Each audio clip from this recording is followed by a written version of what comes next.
Sa gilid ng isang tahimik na baryo kung saan ang hangin ay tila laging may dalang lungkot, naroroon ang isang maliit at halos gumuguhong kubo. Doon naninirahan si Mateo, isang batang maaga pa lamang ay natutunan na ang bigat ng mundong hindi kayang ipaliwanag ng kanyang murang isipan.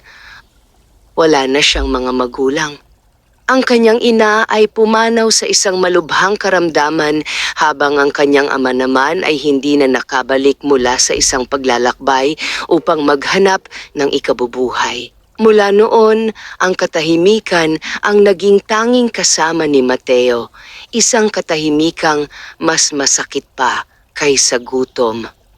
Sa araw-araw, bumabangon siya nang walang sigurado kung may makakain ba siya o wala. Ang kanyang mga kamay, bagamat bata pa, ay nasanay ng maghanap ng kahoy sa kagubatan, manghuli ng maliliit na isda sa ilog, at maglakad ng malayo upang makiusap ng konting bigas sa mga kapitbahay na madalas ay may kanya-kanya ring pinagdaraanan. Ngunit hindi lahat ay may malasakit. Mateo, hindi ka pwedeng palaging umaasa sa amin. Wika ng isang matandang babae, isang hapon habang isinara ang pinto sa kanyang harapan. Tahimik lamang na tumango si Mateo. Wala siyang sinagot, sanay na siya. Ngunit sa likod ng kanyang katahimikan ay isang pusong unti-unting napapagod. Isang gabi, habang ang ulan ay marahang bumabagsak sa bubong ng kanyang kubo, nakaupo si Mateo sa sulok, yakap ang kanyang mga tuhod. Wala siyang kandila, tanging liwanag ng buwan na sumisilip sa siwang ng dingding ang nagbibigay ng kaunting tanglaw sa loob. "Nanay, tatay," bulong niya, halos hindi marinig. Ngunit walang sumagot. Isinara niya ang kanyang mga mata. Pilit inaalala ang mga panahong buo pa ang kanyang mundo. Ang init ng yakap ng kanyang ina, ang tawa ng kanyang ama tuwing sila'y sabay kumakain. Ngunit habang pilit niyang hinahawakan ang mga alaalang iyon, lalo lamang siyang nasasaktan. Dahan-dahang tumulo ang kanyang mga luha. Hindi niya alam kung kailan siya nakatulog. Ngunit sa kalagitnaan ng gabi, may kakaibang nangyari. May isang mahinang liwanag na unti-unting lumitaw sa loob ng kanyang kubo. Isang liwanag na hindi galing sa buwan at lalong hindi sa apoy. Ito ay may kakaibang kulay, halong berde at gintong tila sumasayaw sa hangin. Dahan-dahang nagmulat ng mata si Mateo. Sa unay, inakala niyang nananaginip lamang siya. Ngunit nang muli siyang kumurap, naroon pa rin ang liwanag, mas malinaw, mas buhay. At mula sa liwanag na iyon, may isang maliit na nilalang ang unti-unting lumitaw. Ito ay kasing laki lamang ng kanyang palad. May matingkad na mga mata at ang balat ay tila kumikinang sa bawat galaw. Nakasuot ito ng kasuotang yari sa mga dahon at tila may dalang kakaibang enerhiya na hindi maipaliwanag. Napaatras si Mateo na puno ng takot ang kanyang dibdib. "Sino ka?" nanginginig niyang tanong. Ngumiti ang maliit na nilalang. "Ako ang matagal nang nagmamasid sa'yo," malumanay nitong sagot. "Huwag kang matakot." "Duwende ka ba?" mahinang tanong ni Mateo. Tumango ang nilalang. "Isa akong duwende at nakita ko ang lahat ng iyong pinagdaanan." Hindi agad nakapagsalita si Mateo. Halo ang takot at pagtataka sa kanyang mga mata. "Bakit ka nandito?" muling tanong niya. Lumapit ang duwende, dahan-dahang lumulutang sa hangin. Ang liwanag na nagmumula dito ay tila nagpapainit sa malamig na gabi. "Nandito ako dahil hindi ka nag-iisa," sabi nito. "At dahil ang kabutihan ng puso mo ay hindi dapat manatiling nagdurusa." Napayuko si Mateo. "Wala naman akong kabutihan," mahina niyang tugon. "Isa lang akong batang walang kwenta. wala ng pamilya, wala ng silbi. Biglang nagbago ang ekspresyon ng duwende. Hindi galit, kundi may halong lungkot at pag-unawa. Huwag mong sasabihin yan, marahan nitong wika. Ang batang kayang magtiis nang hindi nananakit ng iba, ang batang marunong magpasalamat kahit kaunti lang ang meron, hindi kailanman walang silbi. Unti-unting nag-angat ng tingin si Mateo. Sa unang pagkakataon sa matagal na panahon, may nakinig sa kanya. May naniwala sa kanya. Lumapit pa ang duwende at inilapag ang maliit nitong kamay sa noo ni Mateo. Sa sandaling iyon, naramdaman ng bata ang kakaibang init, isang pakiramdam na tila matagal na niyang hinahanap. Parang yakap ng kanyang ina. Parang presensya ng kanyang ama. Napapikit si Mateo at muli tumulo ang kanyang mga luha. Ngunit sa pagkakataong ito, hindi lamang dahil sa lungkot. May kasama na itong pag-asa. Mula ngayon, sabi ng duwende, hindi ka na mag-iisa, tutulungan kita. Ngunit tandaan mo, ang tunay na lakas ay hindi galing sa akin, kundi nasa loob mo. Tahimik na tumango si Mateo. Hindi niya lubos maintindihan ang lahat, ngunit ramdam niya ang katotohanan sa bawat salita. Sa labas, patuloy ang ulan. Ngunit sa loob ng maliit na kubo, may bagong liwanag na sumilang. At sa gabing iyon, ang batang matagal nang nawalan ng lahat ay nagsimulang magkaroon muli ng dahilan upang mabuhay. Nagising si Mateo kinabukasan na tila may kakaibang gaan sa kanyang dibdib. Ang liwanag ng umaga ay dahan-dahang sumilip sa kanyang kubo at sa unang pagkakataon matapos ang mahabang panahon, hindi siya bumangon na may bigat sa kanyang puso. Ngunit nang maalala niya ang nangyari noong nakaraang gabi, bigla siyang napaupo.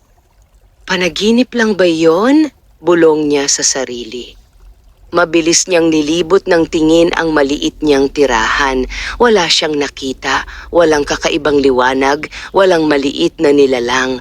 Tanging ang dati niyang mundo ang naroon. Ang lumang banig, ang sirang bangkito at ang tahimik na hangin.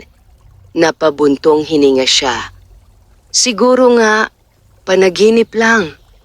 Ngunit bago pa siya tuluyang mawala ng pag-asa, may narinig siyang mahinang tinig mula sa likuran.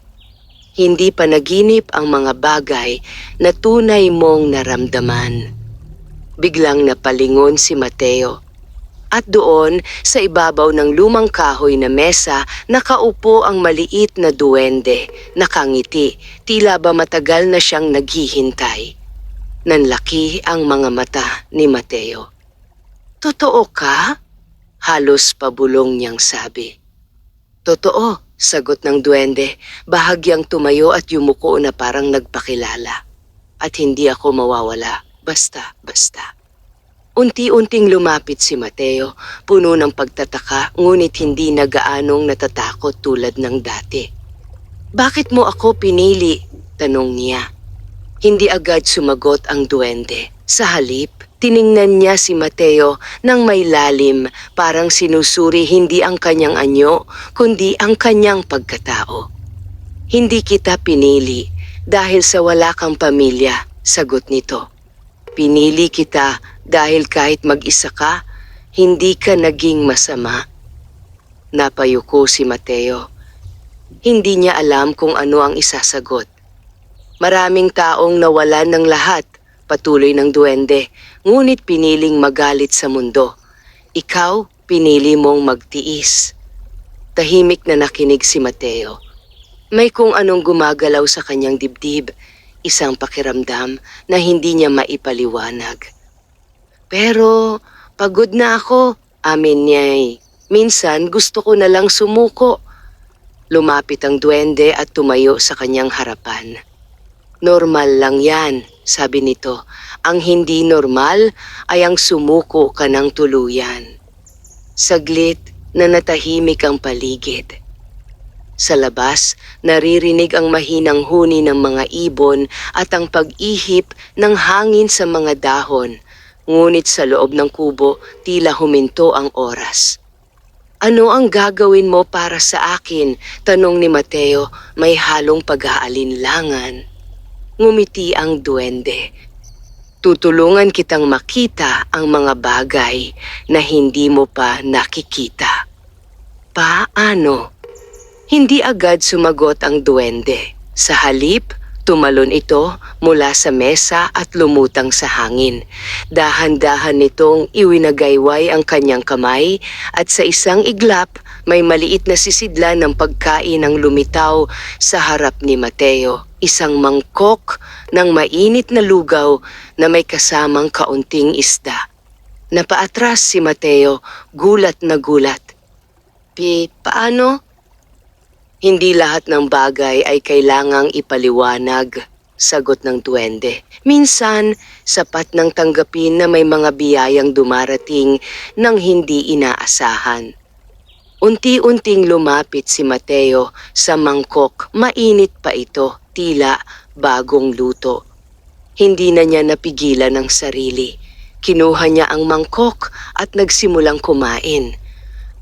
Habang kumakain, naramdaman niya ang matagal na niyang hinahanap, ang kabusugan hindi lamang sa tiyan kundi pati sa puso. "Salamat," mahina niyang sabi, hindi tumitingin sa duwende. "Hindi mo kailangang magpasalamat sa akin," sagot nito. "Mas mahalaga na matuto kang maniwala ulit sa sarili mo." Matapos kumain, napansin ni Mateo ang kakaibang lakas sa kanyang katawan. Hindi na siya gaanong pagod, hindi na siya gaanong malungkot. "Hindi lang pagkain ang maibibigay ko," sabi ng duwende. "Ngunit tandaan mo, hindi kita tutulungan sa lahat ng bagay." Napakunot ang noo ni Mateo. "Bakit?" "Dahil kung gagawin ko yon, hindi ka matututo," sagot nito. "Ang tunay na pagbabago ay nagsisimula sa sarili." Napaisip si Mateo. Ngayon lamang may nagsalita sa kanya ng ganito. Hindi awa, hindi panghuhusga, kundi gabay. "Pwede ba kitang ituring na kaibigan?" tanong niya, may bahagyang pag-asa sa kanyang tinig. Sandaling natahimik ang duwende. Pagkatapos ay ngumiti ito. "Hindi lang kaibigan," sabi nito, "kundi gabay sa isang landas na ikaw mismo ang tatahakin." Unti-unting ngumiti si Mateo. Sa unang pagkakataon, hindi na siya nag-iisa. Lumipas ang mga oras at nagsimula na siyang maglinis ng kanyang kubo. May kakaibang sigla sa kanyang mga kilos, parang may bagong simula na naghihintay sa kanya. Habang siya'y abala, tahimik lamang na nagmamasid ang duwende sa isang sulok. Hindi ito palaging magsasalita. Hindi ito palaging kikilos. Ngunit ang presensya nito ay sapat na upang ipaalala kay Mateo na may liwanag pa sa kanyang mundo. At sa bawat sandaling lumilipas, unti-unting nagbabago ang batang dati puno ng lungkot. Sa puso niyang minsang nabalot ng dilim, nagsisimulang sumibol ang pag-asa, isang pag-asang hindi na basta mawawala.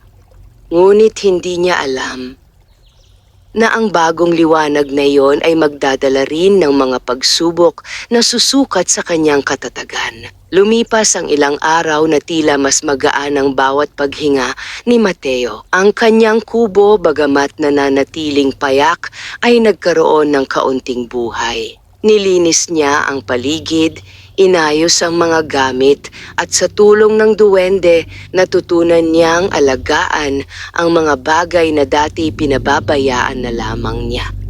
Ngunit hindi nagtagal, dumating ang unang pagsubok. Isang umaga, habang papunta si Mateo sa ilog upang manghuli ng isda, napansin niyang kakaiba ang katahimikan ng paligid. Walang huni ng ibon, walang galaw ng hangin. Tila may nagbabantang hindi niya maipaliwanag. "Bakit parang ang tahimik?" bulong niya. Mula sa kanyang balikat, marahang nagsalita ang duwende. Hindi lahat ng katahimikan ay payapa. Napahinto si Mateo. Anong ibig mong sabihin? Ngunit hindi agad sumagot ang duwende. Sa halip, tumingin ito sa direksyon ng ilog. Tila may nararamdamang kakaiba. Nararamdaman ko may nagbago, mahina nitong sabi. Bagamat hindi lubos na nauunawaan, nagpatuloy si Mateo sa kanyang paglalakad. Kailangan niyang maghanap ng makakain. Pagdating niya sa ilog, agad niyang napansin ang kakaiba.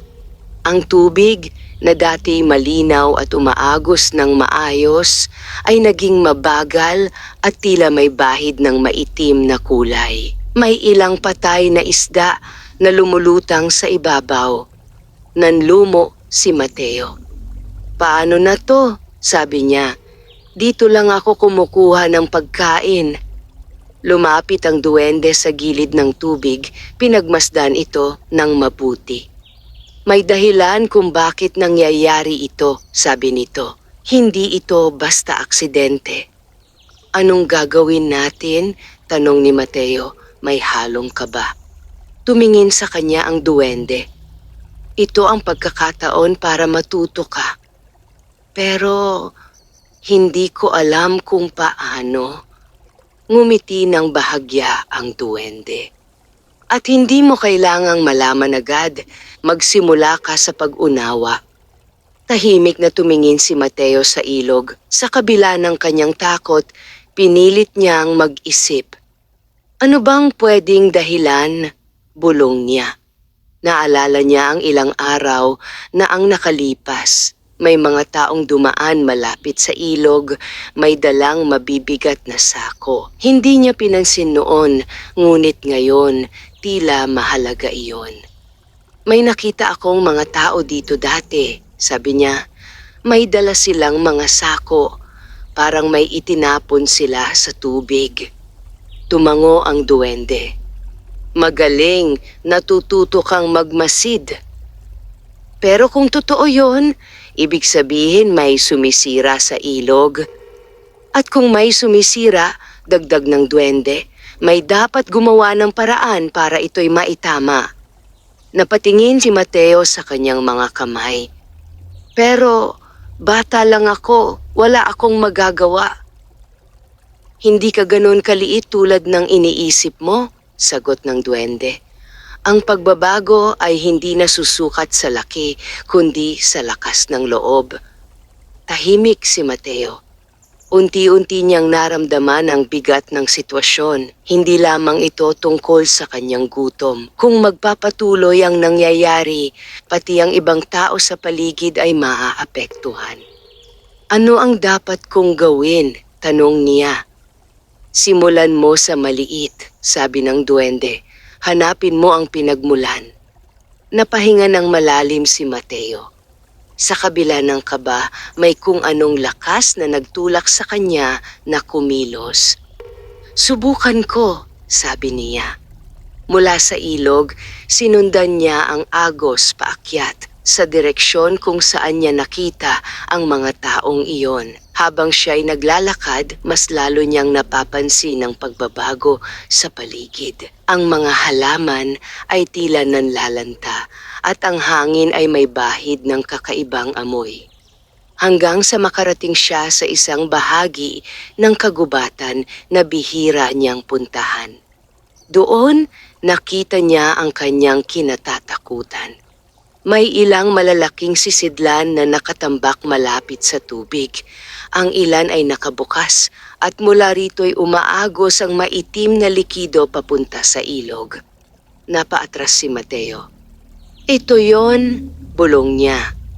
Ngayon alam mo na ang dahilan, sabi ng duwende. Ang tanong, ano ang gagawin mo? Hindi agad nakasagot si Mateo. Takot ang nangingibabaw sa kanyang puso. Hindi niya alam kung sino ang may gawa nito. Hindi niya alam kung ano ang maaaring mangyari kung siya'y makialam. Ngunit sa likod ng kanyang takot, may isa pang damdamin ang unti-unting lumalakas. pagmamalasakit.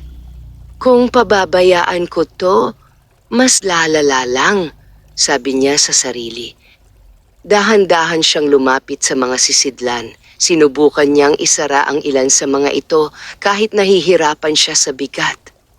Hindi ito magiging madali, sabi ng duwende. Alam ko, sagot ni Mateo, pero kailangan kong subukan. Sa bawat kilos niya, dama niya ang pagod, ngunit hindi siya tumigil. Hanggang sa marinig niya ang mga yabag mula sa likuran. Bigla siyang napalingon. May paparating. Agad siyang nagtago sa likod ng isang malaking puno. Mabilis ang tibok ng kanyang puso. 3 lalaki ang dumating, may dalang panibagong mga sisidlan. Dito na naman natin itapon, sabi ng isa. Napakagat si Mateo sa kanyang labi. Tama ang kanyang hinala. Tahimik siyang nanatili, pinipigilan ang sarili na gumawa ng ingay. Ngunit sa kanyang isipan, malinaw na ang lahat. Hindi ito simpleng problema. At hindi ito matatapos sa isang araw. Ngunit sa kabila ng lahat, may isang bagay na nagbago. Ang batang dati takot kumilos ay ngayon handang harapin ang katotohanan. At sa araw na iyon, nagsimula ang kanyang unang tunay na laban.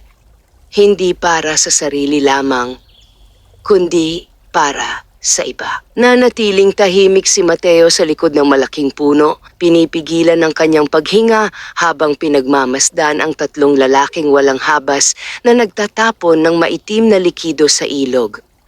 Bilisan ninyo, sabi ng isa. Baka may makakita pa sa atin. Wala namang naglalakas loob na pumunta rito, sagot ng isa pa, may halong pagmamataas.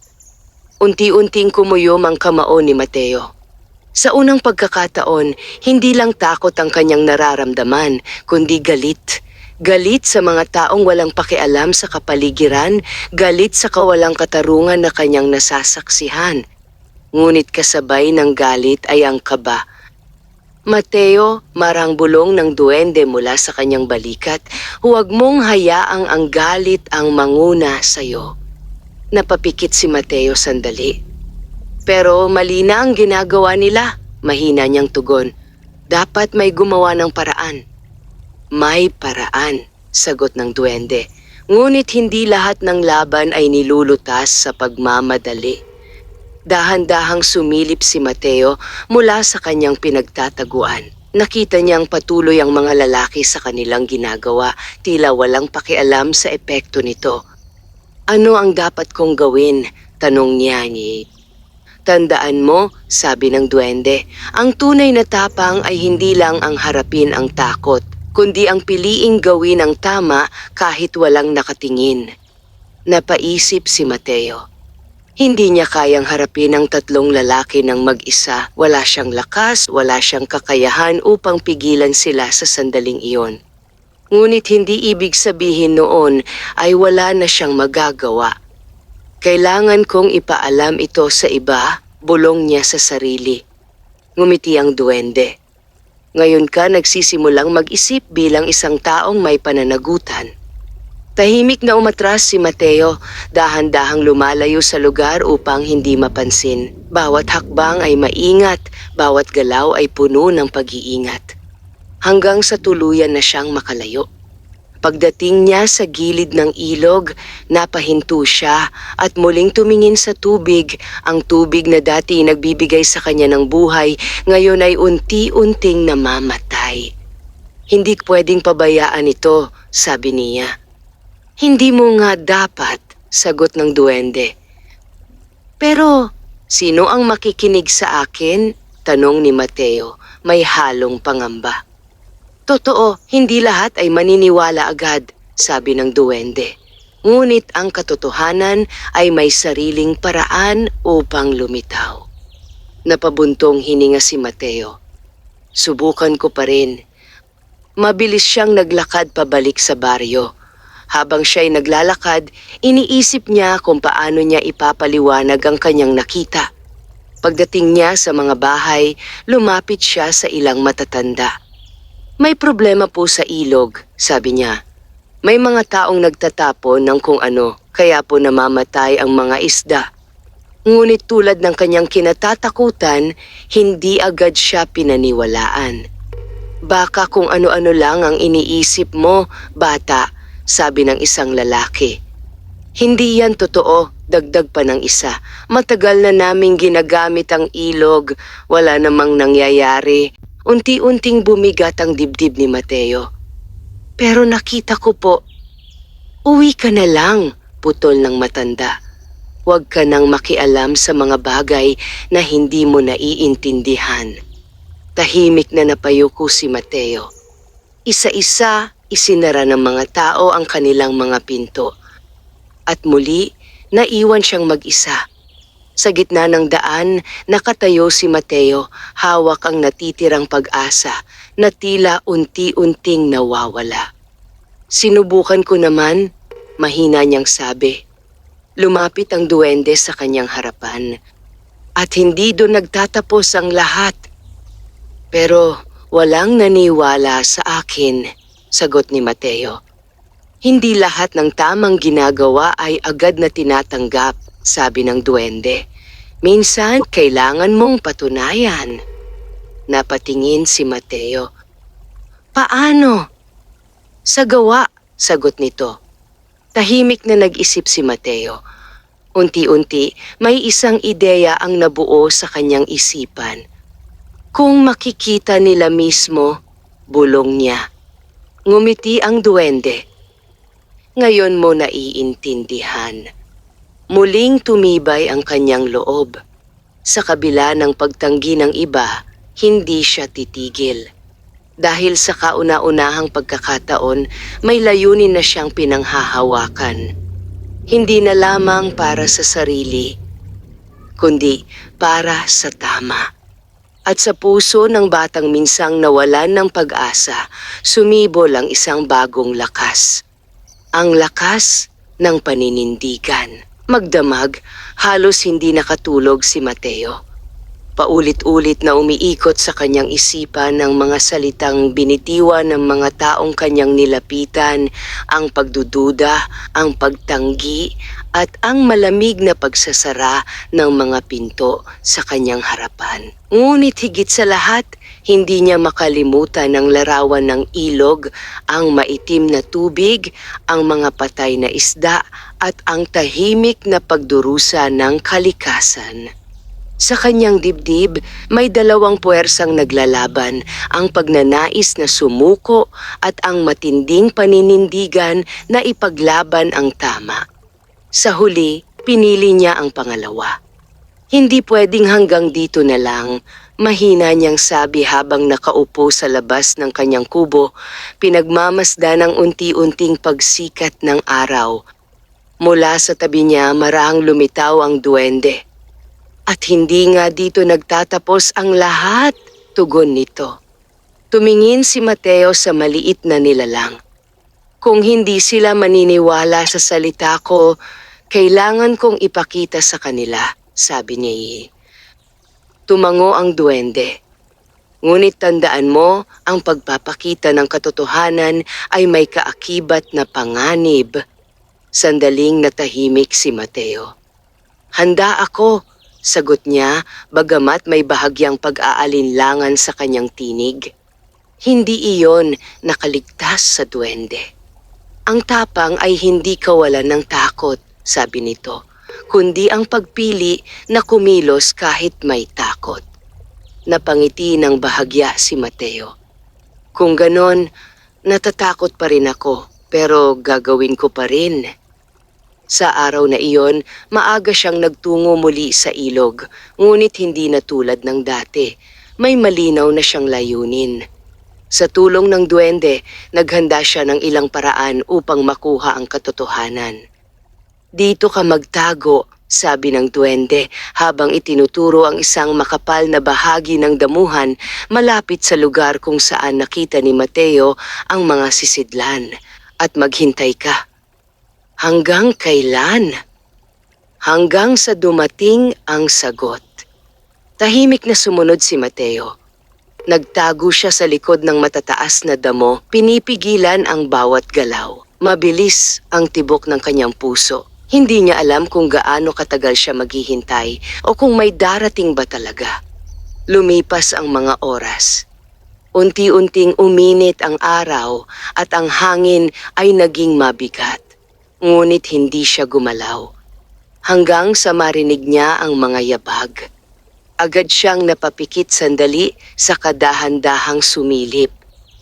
At doon, tulad ng kanyang inaasahan, dumating muli ang 3 lalaki.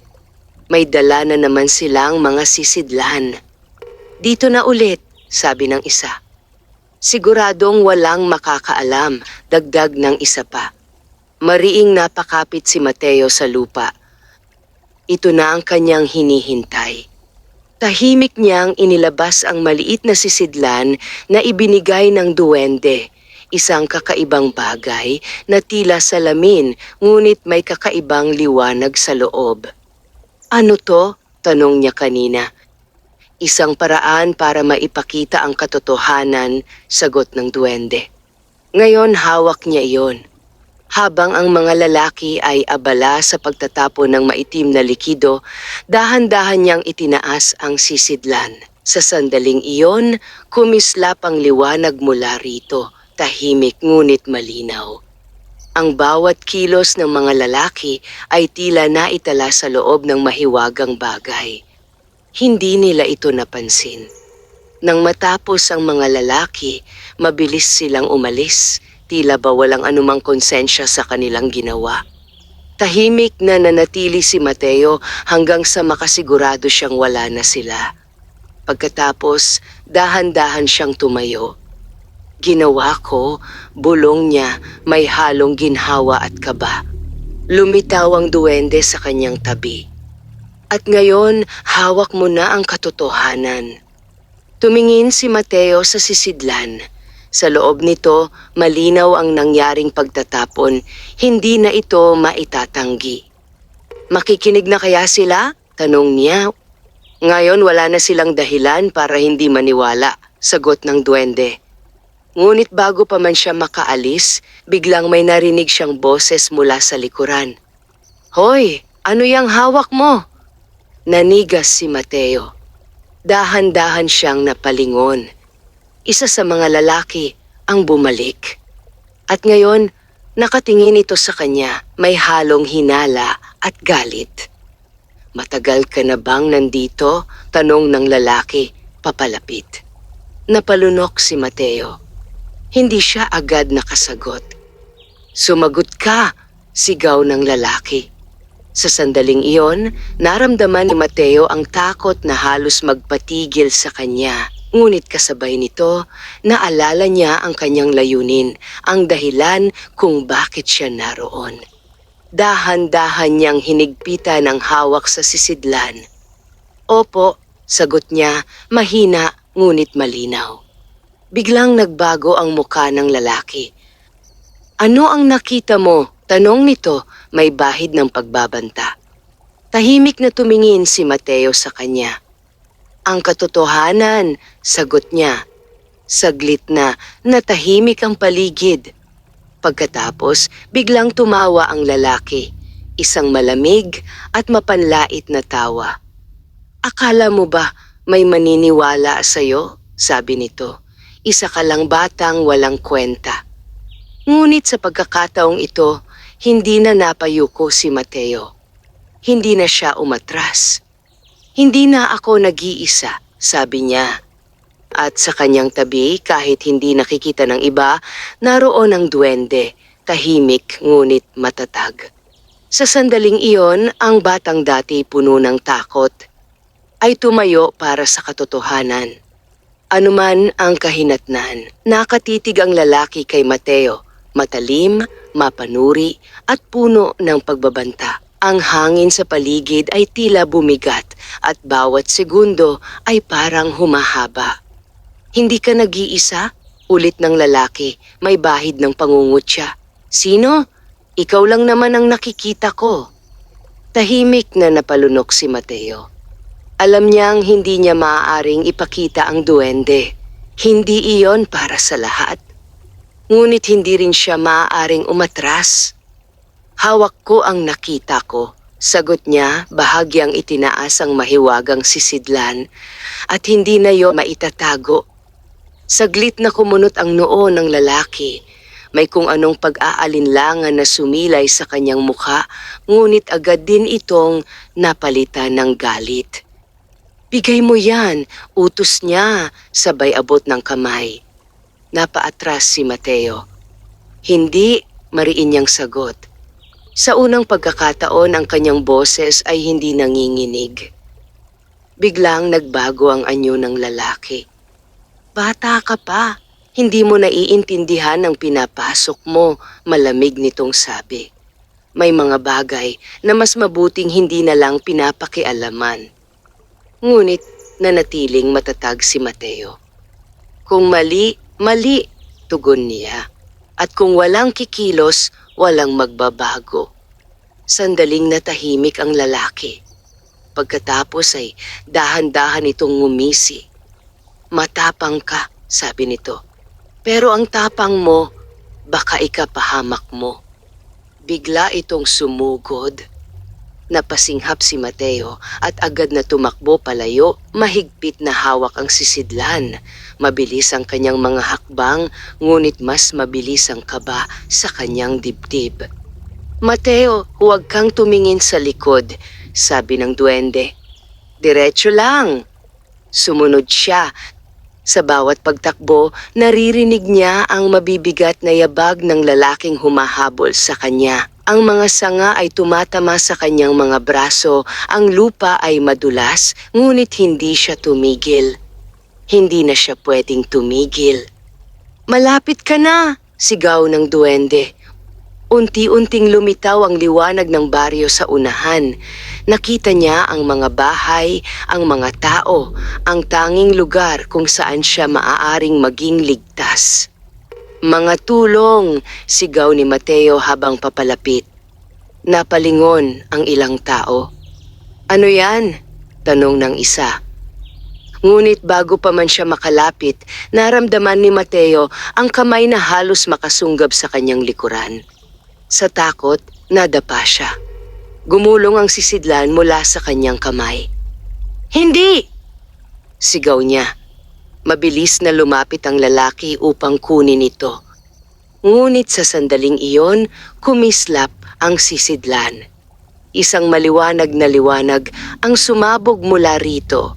Hindi nakakasakit, ngunit sapat upang mapatigil ang lahat. Napaatras ang lalaki. Ang mga tao sa baryo ay napatingin. At doon, sa gitna ng liwanag, malinaw na lumitaw ang larawan ng ginawa ng mga lalaki, ang pagtatapon ng maitim na likido sa ilog, ang kanilang mga mukha, ang kanilang mga kilos. Parang isang buhay na alaala na ipinakita sa lahat. Nanlaki ang mga mata ng mga tao. Yan ang dahilan kung bakit nasisira ang ilog, sigaw ni Mateo, kahit nanginginig pa ang kanyang katawan. Unti-unting nag-iba ang ekspresyon ng mga nakatingin, mula sa pagkalito naging galit. Kayong mga yon, sabi ng isang matanda sabay tingin sa lalaki. Napaatras ang lalaki, halatang hindi inaasahan ang nangyari. Hindi totoo yan, pilit nitong depensa. Ngunit malinaw ang ebidensya. Wala nang maitatanggi. Isa-isa, lumapit ang mga tao. Hindi na sila nagdududa. Hindi na nila binalewala si Mateo. Sa unang pagkakataon, narinig nila siya. At sa unang pagkakataon, nakita nila ang katotohanan. Napaupo si Mateo sa lupa, hinihingal, hawak ang kanyang dibdib. Lumitaw ang duwende sa kanyang tabi, tanging siya lamang ang nakakakita. Ginawa mo, sabi nito. Dahan-dahang napangiti si Mateo kahit pagod na pagod. Hindi ako sumuko, mahina niyang tugon. Hindi nga, sagot ng duwende. At dahil doon, may nagbago. Sa paligid nila, nagsimula ng kumilos ang mga tao. May ilan na humawak sa lalaki, may iba na nag-usap kung ano ang dapat gawin. Ngunit si Mateo ay nanatiling tahimik. Hindi niya hinanap ang papuri. Hindi niya inisip ang sarili. Ang mahalaga, natigil ang mali. At sa puso niya, may isang bagong bagay ang umusbong. Hindi lamang pag-asa, kundi paniniwala. Paniniwala na kahit gaano kaliit ang isang tao, kaya niyang baguhin ang mundo kung pipiliin niyang tumayo para sa tama. At mula sa batang minsang nawalan ng lahat, isinilang ang isang batang may lakas ng loob na harapin ang kahit ano. Matapos ang pangyayari sa ilog, mabilis na kumalat ang balita sa buong baryo. Ang batang dati halos hindi pinapansin, ngayon ay naging sentro ng usapan. Si Mateo ang nakakita, si Mateo ang naglakas loob. Kung hindi dahil sa kanya, hindi natin malalaman. Ngunit habang ang iba'y humahanga, may ilan pa ring nagdududa. Sa gitna ng lahat, tahimik lamang si Mateo. Nakaupo siya sa labas ng kanyang kubo, pinagmamasdan ng dapit hapon. Ang hangin ay mas presko ngayon at sa malayo, tila unti-unting bumabalik ang buhay sa ilog. Ngunit sa kanyang puso, may kakaibang bigat. Hindi ka masaya, sabi ng duwende habang lumulutang sa kanyang tabi. Bahagyang ngumiti si Mateo. Masaya naman, pero hindi ko alam kung bakit parang may kulang. Totoo, sagot ng duwende. May nagbago sa paligid mo, pero ikaw, nagbabago ka rin. Napayuko si Mateo. Hindi ako sanay na pinapansin, amin ni Nia. Dati, kahit anong sabihin ko, walang nakikinig. Ngayon, parang biglang mahalaga na ako. At nahihirapan kang tanggapin? Tanong ng duwende. Tumango si Mateo. Hindi ko alam kung ano ang dapat kong maramdaman. Sandaling natahimik ang dalawa.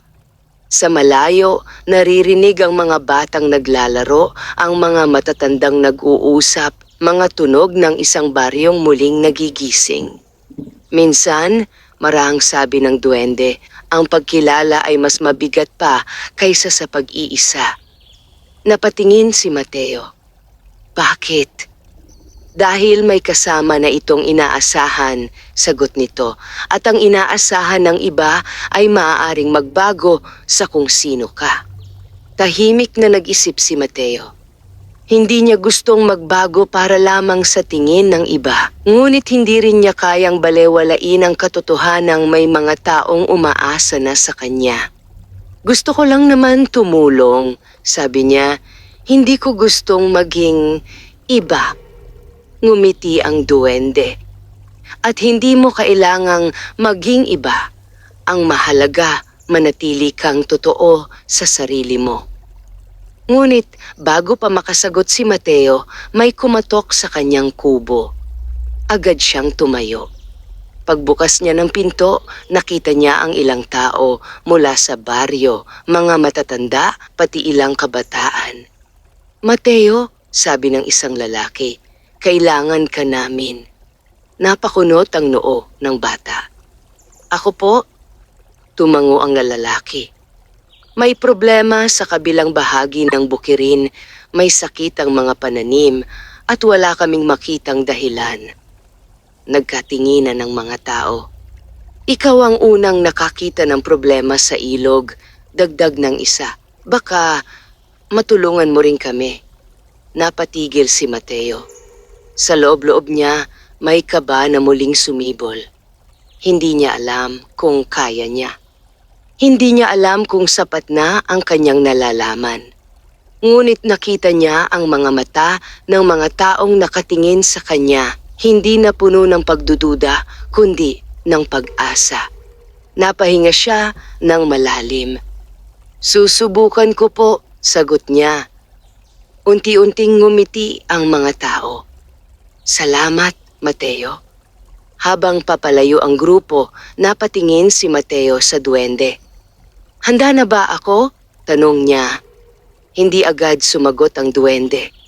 Sa halip, lumapit ito at tumingin sa kanyang mga mata. "Hindi ka kailanman magiging ganap na handa," sabi nito. "Ngunit ang mahalaga, hindi ka tumitigil."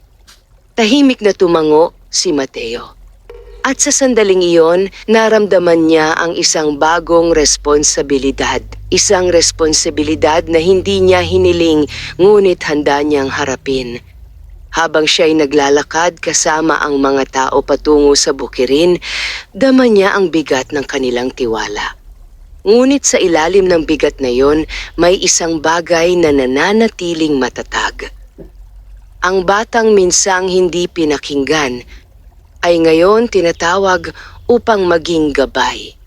At sa bawat hakbang niya, mas lalo niyang nauunawaan na ang tunay na lakas ay hindi nasusukat sa kung gaano karami ang alam mo, kundi sa kung gaano kahandang matuto para sa iba. Tahimik ang bukirin nang makarating si Mateo kasama ang ilang tao mula sa baryo. Ang lupang dati luntian at masigla ay ngayon tila nanlalata. Ang mga dahon ay kupas, ang mga tangkay ay halos matuyo, at ang hangin ay may dalang kakaibang bigat.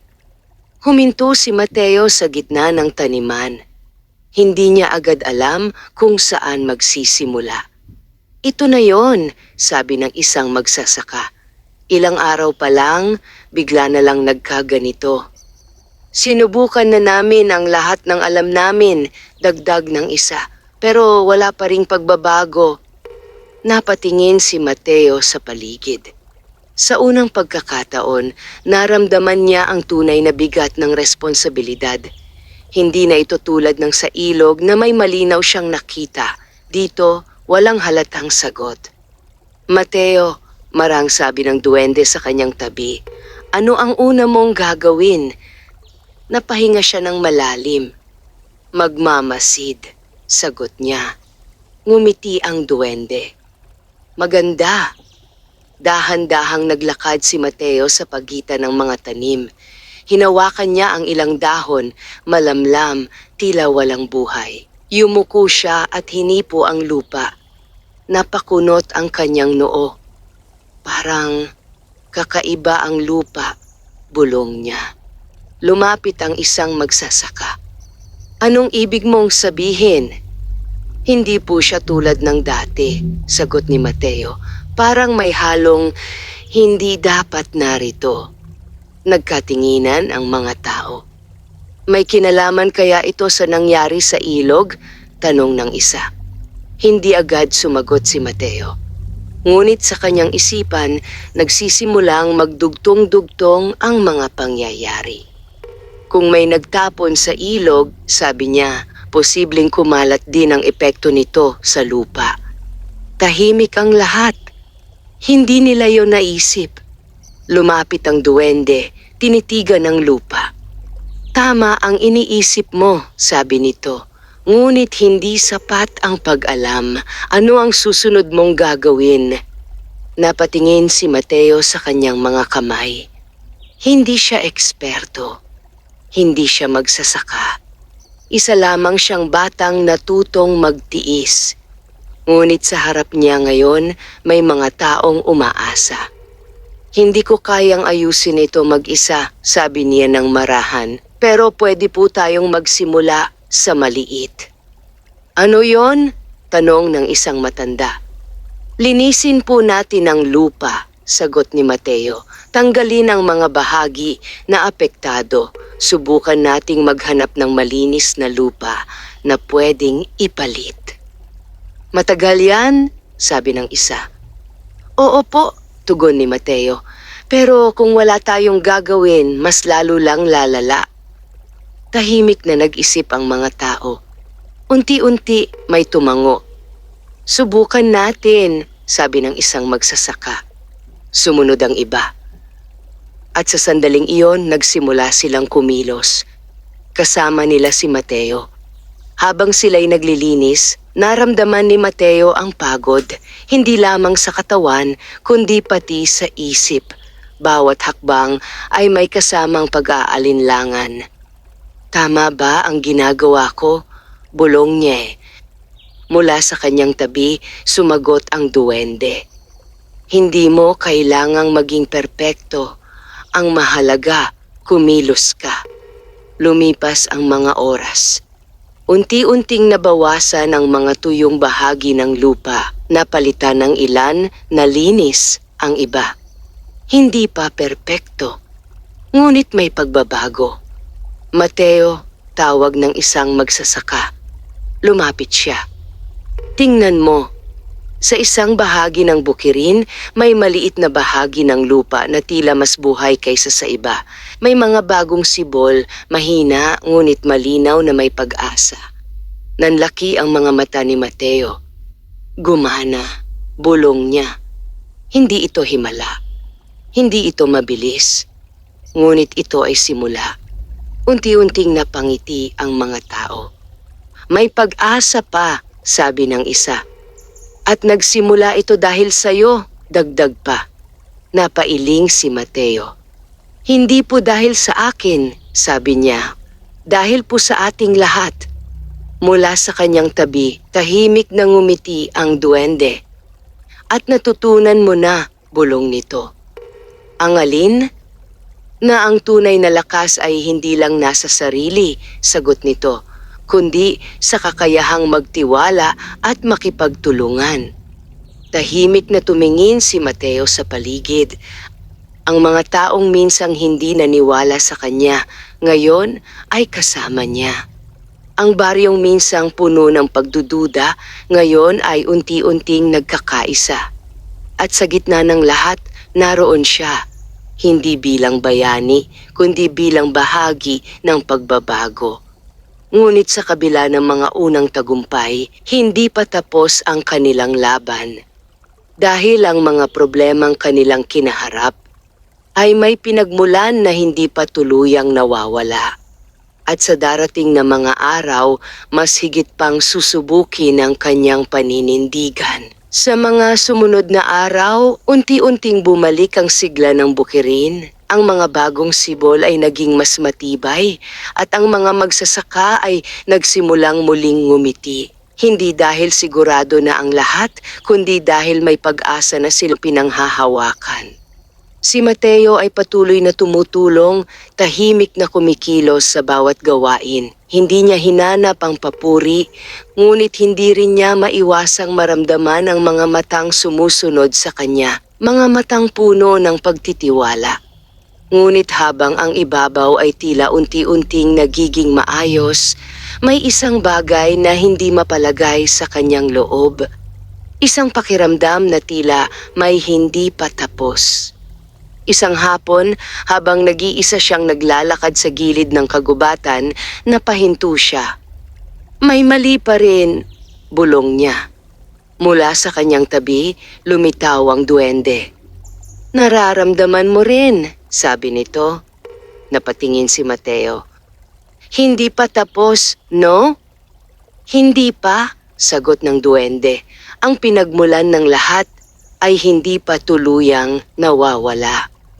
Unti-unting bumigat ang dibdib ni Mateo. Yung mga lalaking yon, tumango ang duwende. Hanggat hindi natitigil ang ugat ng problema, babalik at babalik ang epekto nito. Tahimik na napatingin si Mateo sa kagubatan sa direksyon kung saan niya unang nakita ang mga sisidlan. May kaba. Ngunit may mas malakas na damdamin na umusbong. Kailangan kong bumalik doon, sabi niya. Sigurado ka? Tanong ng duwende. Hindi ito tulad ng dati. Ngayon alam na nila na may nakakita sa kanila. Napapikit si Mateo sandali. Mas lalong hindi ko pwedeng pabayaan, sagot niya. Hindi na siya ang batang tahimik na nagtatago sa likod ng takot. Ngayon, may dahilan na siyang harapin ito. At kaya niyang panindigan iyon. Nang gabing iyon, hindi siya agad umuwi. Sa halip, Tahimik siyang nagtungo sa kagubatan, dala ang kakaunting liwanag ng buwan at ang kanyang matibay na loob. Habang siya'y papalapit, mas lalong tumahimik ang paligid. Parang may nagmamasid. "Mateo," marahang sabi ng duwende, "mag-ingat ka." Tumango siya. Sa bawat hakbang, mas lalong lumilinaw ang kanyang layunin, hanapin ang pinagmumulan at siguraduhing matatapos na ito. Hanggang sa makarating siya sa lugar. Ngunit iba na ang kanyang nadatnan. Wala na ang mga sisidlan. Malinis na ang paligid. Parang walang nangyari. Nanlaki ang mga mata ni Mateo. "Paano?" Lumapit siya, sinuri ang lupa. May mga bakas ng paghakot, tila may naglinis ng lahat ng ebidensya. "Tinanggal nila," sabi niya. "Hindi sila hangal," sagot ng duwende. "Alam nilang may nakakita, kaya tinakpan nila ang kanilang ginawa." Unti-unting kumuyom ang kamao ni Mateo. Akala nila matatapos na to sa ganon? Biglang may narinig siyang yabag. Mabilis siyang napalingon. Mula sa dilim, unti-unting lumitaw ang isang figura. Isa sa mga lalaki. Ngunit sa pagkakataong ito, hindi na siya nagtatago. "Alam kong babalik ka," sabi ng lalaki. Malamig ang tinig. Nanatiling tahimik si Mateo, ngunit hindi siya umatras. "Bata ka pa, pero matigas ang ulo mo," dagdag ng lalaki. "Hindi ka ba natatakot?" Sandaling natahimik si Mateo. Pagkatapos ay marahan siyang sumagot. "Natatakot po," sabi niya, "pero mas natatakot ako sa mangyayari kung wala akong gagawin." Saglit na napatigil ang lalaki. Hindi iyon ang inaasahan niyang sagot. "Hindi mo pa rin naiintindihan," sabi nito. "May mga bagay na mas malaki kaysa sayo." "Tama po," sagot ni Mateo. "Kaya hindi ko pwedeng pabayaan." Biglang kumunot ang noo ng lalaki. "Anong gusto mong mangyari?" tanong nito. Tahimik na tumingin si Mateo sa kanya. "Tumigil na kayo," sagot niya. "Hindi lang kayo ang naaapektuhan, lahat tayo." May ilang segundong katahimikan. Ang hangin ay tila huminto. At sa sandaling iyon may bahagyang pagbabago sa mukha ng lalaki. Isang aninong tila nagmumula sa kanyang nakaraan. "Hindi mo alam ang sinasabi mo?" mahina nitong sabi. "May dahilan kung bakit namin ginagawa ito." Napakunot ang noo ni Mateo. "Anong dahilan?" Hindi agad sumagot ang lalaki. Sa halip, tumingin ito sa lupa, parang may dinadala na hindi basta mabibitawan. "Hindi lahat ng mali ay nagsimula sa masamang hangarin," sabi nito. Tahimik si Mateo. Hindi niya inaasahan ang ganitong sagot. "Kung ganon, bakit hindi ninyo itama?" tanong niya. Nag-angat ng tingin ang lalaki. At sa kanyang mga mata may halong pagod. Hindi ganoon kadali. Unti-unting naunawaan ni Mateo. Hindi lamang ito laban sa mali, kundi laban din sa mga desisyong mahirap baguhin. Ngunit sa kabila nito, nanatili siyang matatag. "Kung hindi madali," sabi niya, "lalo pong kailangan simulan." Muling natahimik ang lalaki. At sa pagitan nila may isang tahimik na labanan. Hindi ng lakas, kundi ng paniniwala. At sa gabing iyon, unti-unting nabuksan ang isang katotohanan na ang tunay na kalaban ay hindi lamang ang kasalukuyan, kundi ang anino ng nakaraan. Nanatiling tahimik ang kagubatan habang magkatapat sina Mateo at ang lalaki. Ang hangin ay tila huminto at ang gabi ay naging saksi sa isang sandaling magbabago ng kanilang kapalaran. Hindi na umatras si Mateo. Hindi na rin siya ang batang natatakot sa dilim. Sa kanyang harapan, nakatayo ang isang taong bahagi ng problemang matagal nang nagpapahirap sa kanilang paligid. Ngunit ngayon, hindi niya ito tinitingnan bilang kaaway lamang, kundi bilang isang taong may pinagdadaanan. Ano po ang dahilan? Marang tanong ni Mateo. Napabuntong hininga ang lalaki. Parang matagal na niyang kinikimkim ang sagot. Wala kaming ibang mapagkakakitaan, sabi nito. May mga taong nagbabayad sa amin para itapon ang mga basurang yan dito. Hindi namin alam noon na ganito kalala ang magiging epekto. Pero nang malaman namin, huli na ang lahat. Napayuko si Mateo. Pero pwede pa pong itama, sabi niya. Umiling ang lalaki. Hindi ganoon kadali. Kapag tumigil kami, mawawalan kami ng hanap buhay. May mga pamilya kaming umaasa. Tahimik na napaisip si Mateo. Sa unang pagkakataon, nakita niya ang mas malalim na bahagi ng problema. Hindi lang ito kasamaan, kundi kahirapan, kakulangan ng pagpipilian. Ngunit hindi iyon sapat na dahilan upang magpatuloy ang mali. Kung magpapatuloy po kayo, sabi niya, mas maraming maaapektuhan. Hindi lang ilog, hindi lang bukirin, kundi pati ang mga taong umaasa rin doon. Hindi agad sumagot ang lalaki. Ngunit sa kanyang mukha, makikita ang paglalaban ng kanyang konsensya. Hindi ko alam kung paano magsisimula, mahina nitong sabi. Dahan-dahang lumapit si Mateo. Simulan po natin sa pagtigil, sagot niya. Pagkatapos, maghanap tayo ng ibang paraan. Bata ka pa, sabi ng lalaki. Hindi mo naiintindihan kung gaano kahirap ang sinasabi mo. Alam ko pong mahirap, tugon ni Mateo, pero hindi po ibig sabihin na imposible. Tahimik na napatitig ang lalaki sa kanya. Sa simpleng batang nakatayo sa kanyang harapan, walang kayamanan, walang kapangyarihan, ngunit may lakas ng loob na hindi niya maipaliwanag. At bakit mo ginagawa ito? Tanong ng lalaki. Hindi ka naman namin kilala. Sandaling natahimik si Mateo. Pagkatapos ay maran siyang sumagot. Dahil may mga taong naapektuhan at dahil may nagturo sa akin na hindi ako dapat manahimik. Mula sa kanyang tabi, tahimik na nakamasid ang duwende, may bahagyang ngiti sa kanyang mukha. Sa sandaling iyon, tila may nabasag sa loob ng lalaki. Isang matagal ng pader ng pagtanggap sa mali. Ano ang gagawin natin? Tanong nito. Mas mahinahon na ang tinig. Unti-unting napangiti si Mateo. Sabihin po natin ang totoo, sagot niya. Hindi lang sa baryo, kundi pati sa mga taong nag-uutos sa inyo. Napakunot ang noo ng lalaki. Delikado yan. Oo po, tugon ni Mateo. Pero kung walang magsisimula, walang magbabago.